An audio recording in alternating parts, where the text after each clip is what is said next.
Guess what, everyone? This is Chris Kendall from therawadvantage.com. I'm here at Woodstock and I got an awesome, inspiring interview for you guys. I'm really, really stoked. I got the couple from Australia, Jeanette and Alan Murray. Really, really inspiring. Great to see you guys. Yeah, Great to see you too. How you doing? Great, thank you. Really good. We met the first year at Woodstock in 2011. You got it right here. You got the proof. Yeah. In the last 2 years, you guys have been pretty busy, but we'll get into that in a minute. It's really exciting what they've been up to. But first, I'd really like to share a bit of your guys' story, how you guys got into raw food, what prompted that. Well, pretty much about 13 years ago, I was diagnosed with cancer. Yep. And I was told I only had 6 months to live, which, was a bit of a shock. And I thought I was living a really healthy lifestyle, and in most circumstances I probably was. Yep. But not quite enough because I was compromised in some ways. So I just started looking at, how I could help the body to rejuvenate from that and bring me back to a state of optimum health. And so did a lot of research and made a lot of really conscious lifestyle choices. And 13 years later, we're here to tell the story. Awesome. So that worked.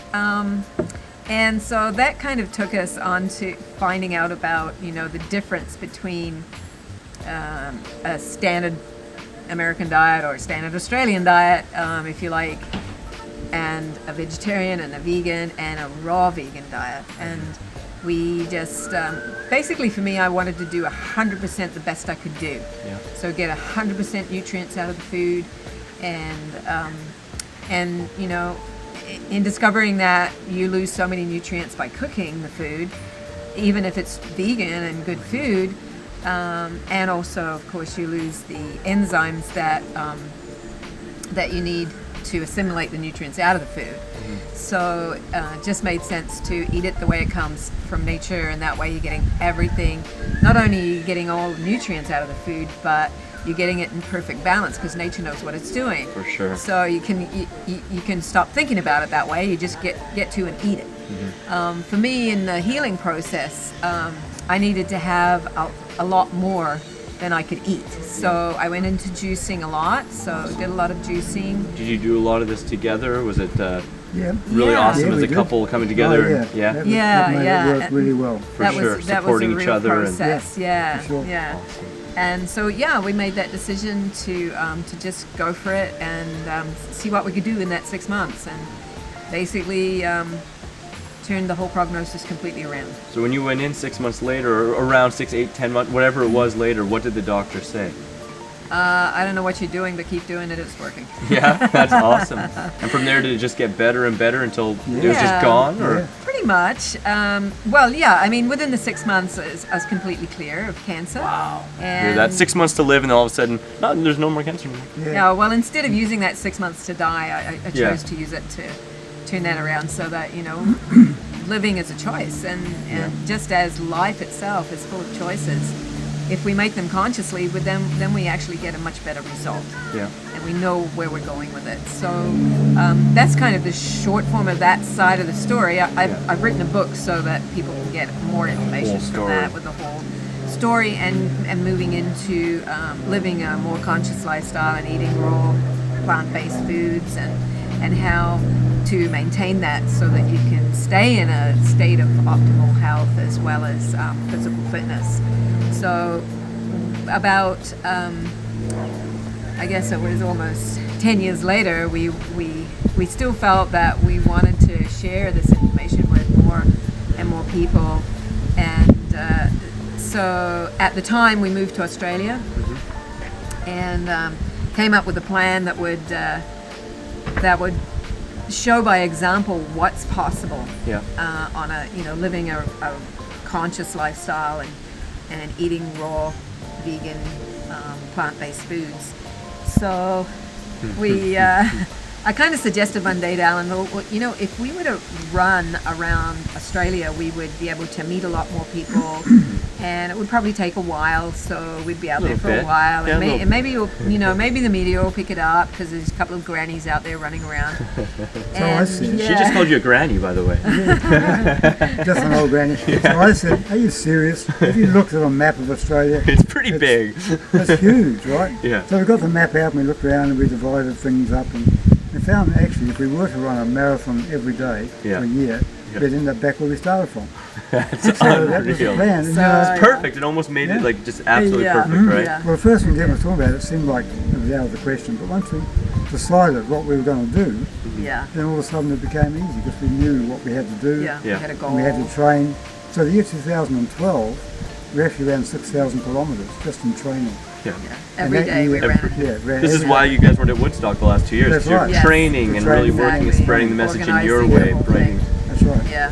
So we trained hard. We ran a marathon in 2012, a marathon every weekend, and then each day we ran every day up from about 10 to 20k. Yeah. So that's what that was Just our getting training. getting the body into part of the plan. Was that hard at first at all, or was your It body was. yeah? It was. You know, like Yeah. the first time It we was. ran a marathon in Melbourne from our home, we looked at each other and said, "No, I think we could do that again tomorrow." So your No, I first don't your think first so. marathon was with a year before you Yeah, went for the exactly. big go. That's right. Wow. Yeah, well, Wow. in training. In training. Yeah. That's Yeah. amazing. And we looked at each other and said, "I don't think we could do this again tomorrow." You know, we were all Let alone a day after day, but Yeah. we just kept at it. slowly.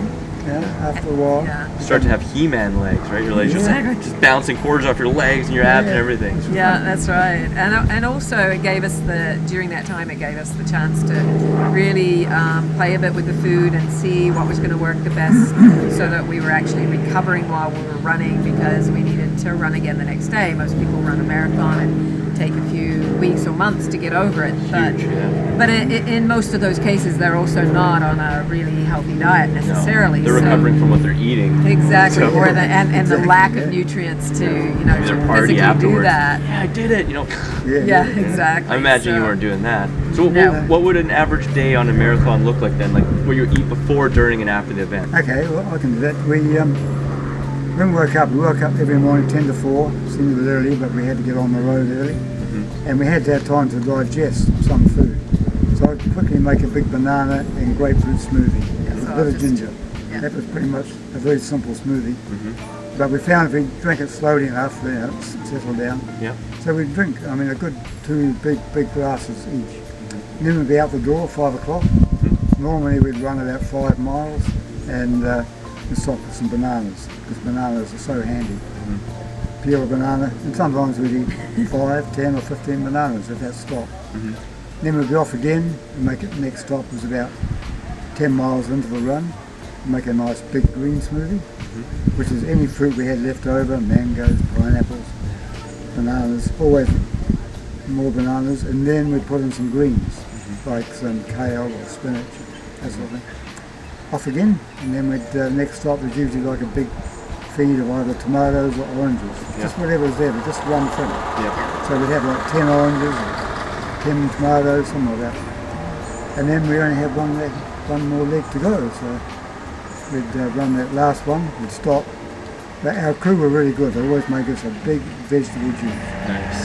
So yeah, As soon as we finished. yeah. Yeah. So beets, Rehydration, Yeah, some that's simple right. sugars, and Yeah. tons of nutrition. that's right, Yeah. so Yeah. beets, mainly beets, carrots, apple, maybe a bit of ginger.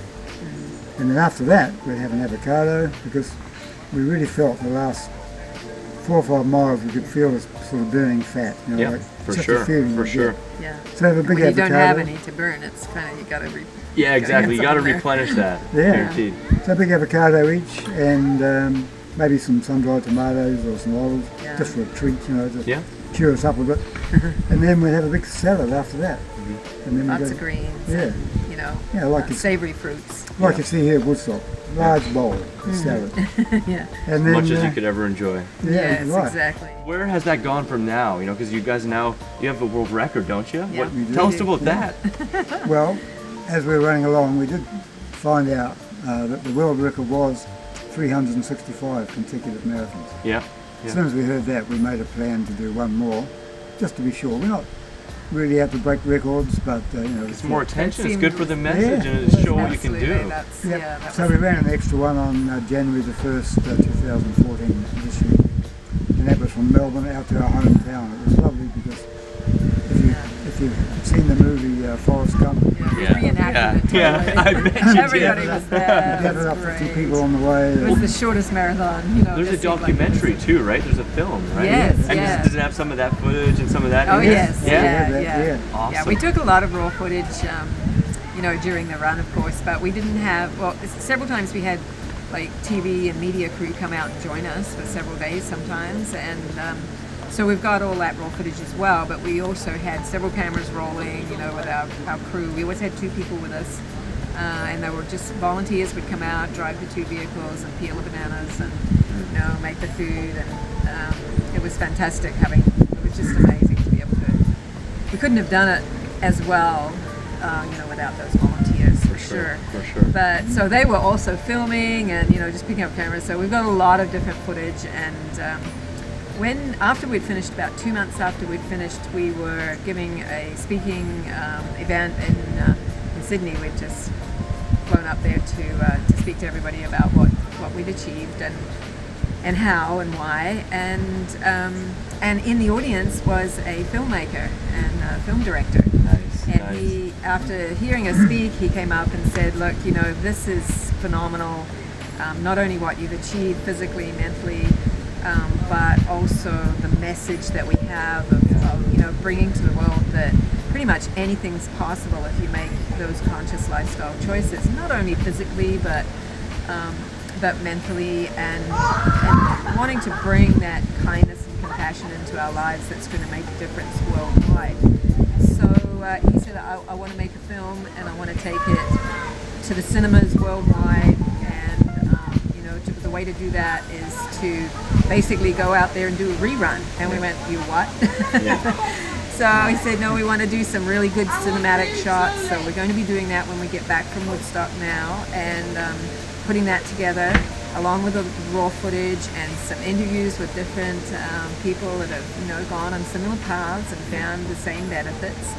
And that will be put together as a really beautiful film, and it'll be submitted to the Cannes Film Festival in April. Nice. That's And then, so awesome. yeah, and then it'll be available. So we're really excited about that because it's a wonderful way to really bring a positive message to people who perhaps don't even know what they don't know yet. Exactly. So, exactly. yeah. It'll reach wide, guaranteed. Yes, Absolutely. I know. I just think you guys are both so beautiful and such an amazing inspiration to so many people. And I have your book. I'm really excited to share with my family back home and a lot of other people who are just curious, because it's just such a powerful punch. It really is. So I'd love you guys to share where people can learn more, where they can get your book, and what to look out for in the future. Yes, absolutely. Well, we have a website, and it's easy to remember because you just have to remember what we did. So it's runningrawaroundaustralia.com. That's easy. That's easy. So you can check in and see what we're doing. We've got links there to our Facebook pages. Everything that there's lots of ways of contacting us through there, and everything comes to us directly. So we will get your messages, and you can link through and see what's happening on our Facebook page as well. We keep putting up things on there and letting people know. And we kind of got a plan put together for next year, something we're working on that we're going to. Stay tuned is what we're hearing, right? Stay tuned. There's a lot to see, lots to come, I'm sure. Exactly. Awesome. Well, thanks so much, guys. Thank you. Really appreciate you coming on here and sharing with us. Thank you. And I hope you guys check out all the sites, and definitely check out and share the documentary and all the books and everything else when it comes out. Yeah. Much love, guys. Right. Jeanette and Alan, running raw around Australia.